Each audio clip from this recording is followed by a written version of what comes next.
Hello and welcome to the BVB update for August 30th. I'm Stefan Butzko, and in this format I cover Borussia Dortmund news and other shenanigans. And yes, you're seeing me again after I had the breaking news Manuel Akanji to Manchester City newsy thing out earlier today. And of course you could also see me doing the Yellow Wall pod together with Matthias Zug. So since there's a lot of work going into all of this, please subscribe, that would help out big time. But yeah, let's move over to the news because there's a lot to cover, and I can already promise you that the best news of today is going to be at the end of this video, because it's of course Sebastien Haller talking in a very positive manner. But once again, I have to start with Manuel Akanji, and it is not only because he is set to move to Manchester City for about 80 million euros. No, Manuel Feth added another tidbit today, and the writer for Transfermarkt said that apparently Erling Haaland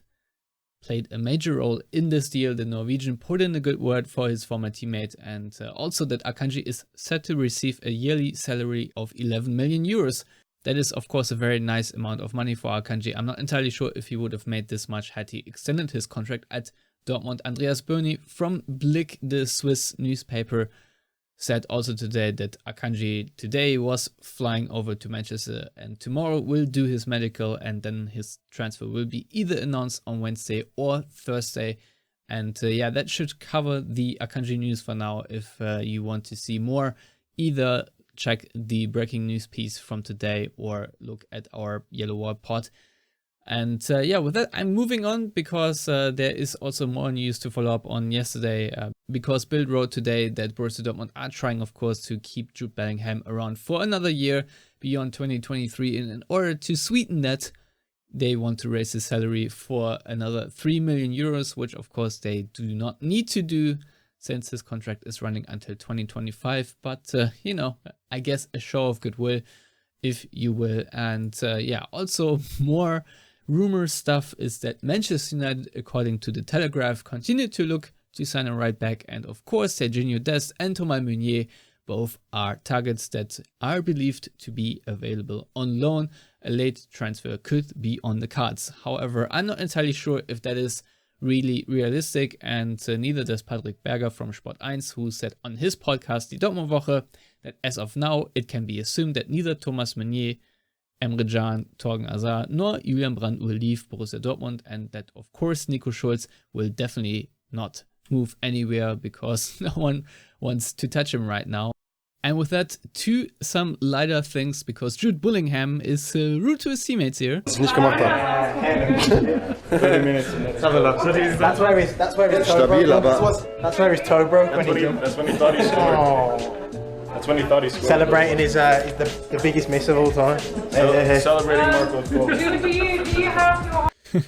Yeah, very funny, obviously, and you can see more on that on the Dortmund YouTube channel. I can only recommend their vlog that they're doing right now. But now to the main thing of today, because Sebastien Haller did receive what I think is the Eredivisie's top scoring award, and here goes the video from ESPN NL. You look fit, maybe not completely healthy, but how are you feeling?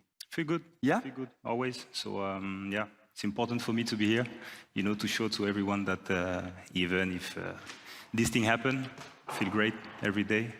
I have the chance to be able to walk also every day, so I feel completely great. Yeah, because when we asked you, I thought, Mel, maybe he wants to stay at home, just relax, chill, but you said, no, I want to come. What was the main reason? First of all, it's the first time that I can be here, I can make something like that. This is a trophy that I earned. I want to also thank all the guys that make this possible for me, and just show how good I feel. Yeah, we talked earlier, we met earlier, we talked about your really difficult months. Let's take a look.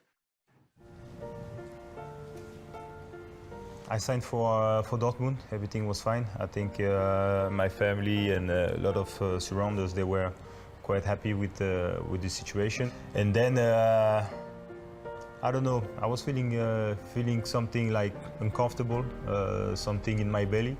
And then from there, it went really quick. The next day, so 9 o'clock in the morning, MRI. Oh, we see something, we should also again check. So I was waiting to make a biopsy because they saw maybe it was a tumor. So in less than 24 hours, I made a lot of examination. We had to wait for the surgery to make sure and to know exactly what it was. And they knew direct that it was this. So I was really lucky to be able to make all those checks really quickly. And now, yeah, now I know. Yeah, the first thing I was thinking is like, come on, I'm here since 10 days, 2 weeks, and I can't even play for the club. And I was thinking about the club. I say, come on, it doesn't look like a good deal, but you know, when you really think about this, you know that you could do nothing about this. You know, it's not something that you could avoid. The name of this is it's quite heavy to heard about this. So that was the heaviest part to say to the closest people, because the information went quick on the internet. You know, my wife was of course in shock, but yeah, she could deal with it. But my mom was not the same, of course, because mom is a mom. You know, we know it. So I decided to call my brother and sisters to make sure they will be there for her. You know, to make sure that she feel okay, she feel not alone. You know, she feels surrounded, and this is what I've done. You know. Right now, like I said, I feel really good. From the first day I came back home, I started to walk, and I was in the gym. I'm even at the same level than a few months ago, so that's a good sign. I just hope that I will keep going like that. But my wife, my mom were here, so I could eat well. A lot of people give me this confidence to go through, so I need to say to everyone that I feel good, and make sure that a lot of people get checked. Yeah.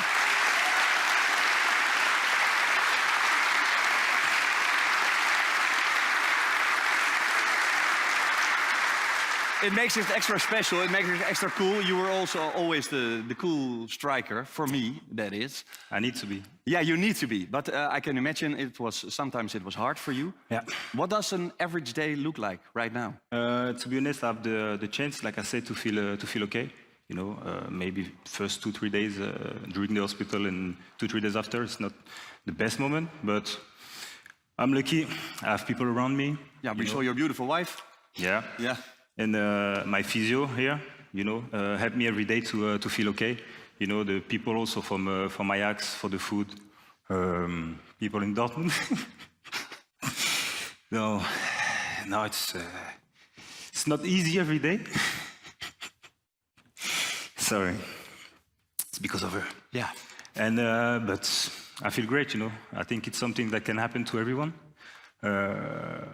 I say sometimes lucky it's me, because not everyone can have this difficult moment. I'm surrounded by a lot of people.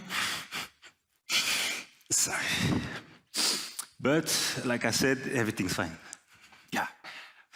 Right now, the prospects are pretty good, right? Yeah. Yeah. Everything is, again, everything's fine. Yeah. You know, and now just focus on fitness, and hopefully score a lot of goals again. Yeah, you had a lot of people caring for you in the stadiums, in all the countries that you've been playing. Yeah. It was a big support, I can imagine. Yeah, this really makes me emotional. You know, the first days that we knew that I got this illness was just wow. You know, the world of football was here to say something nice to me.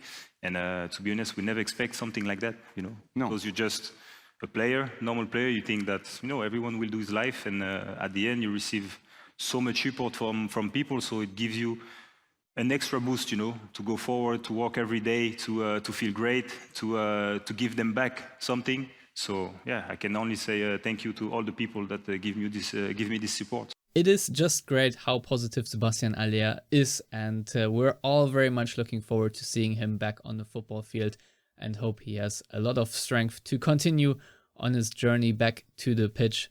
And yeah, that is it for today. I'm very grateful for all of you watching, and I'll catch you next time. Goodbye.